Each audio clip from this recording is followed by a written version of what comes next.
A million people march in London to free Palestine from the bombs and drones, and the only place I see it is on social media. The old school media channels pretend it's not happening, just like they pretend those bombs aren't killing human beings. A little girl is found dead, so is the rescue team she called.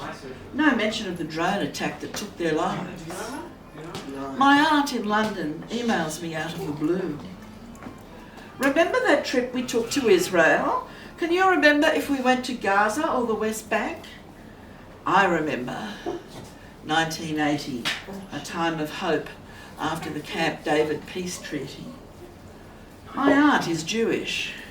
Long ago, she escaped the Nazi Holocaust. She, a tiny baby in her mother's arms, as they fled their French homeland for safety in the African desert.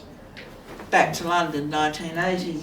I told her how much I hated the family brawls at Christmas, the fear of what my father would do, the endless eating, the disappointment of never getting what I really wanted, peace in my home. Forget about peace on earth, that's way too hard. She convinced me to spend Christmas in Israel with her relatives. Emmanuel the professor, Ruth the homemaker, Dina the ditzy, Miriam the wise. I think about all of this when I read her email and I hit reply. Do you remember when we went to Jericho? We took a cheroot, a private taxi, all the way from Rehovot. We admired the ruined 14th century Hisham's palace. We stood on the crumbling walls of ancient Jericho, no taller than a hedge. All those long-gone warriors turned to dust. The city was named for the moon. You said it was probably an earthquake that shook those walls, not the sound of old Joshua's lamb sheep horns. The road was empty of traffic, no sight or sound of a car. My tiny aunt wore heels, so practical in the desert. My throat was dry. We were in for a long walk in the heat. A small car pulled up out of the blue. The driver offered us in gestures a lift to town. My aunt hesitated. I thought he looked harmless. He spoke no English. My aunt and I spoke no Arabic.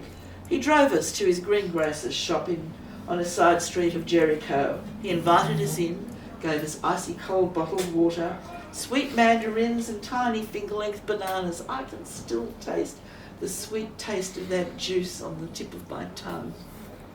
He refused payment for the ride or the food. I dredged up the one word of Arabic I knew. Shukran! Thanks! That was enough. What he offered us was more than food and drink. It was diafa, hospitality to strangers. Desert people know that we humans can't survive without each other. If you walk this earth, friend or foe, diafa says you must offer what is yours to help. The strangers survive in this harsh world. Your tent, my house, I take you in, offer you a drink, a bite, a place to rest, and we find peace among the crumbs. Wow.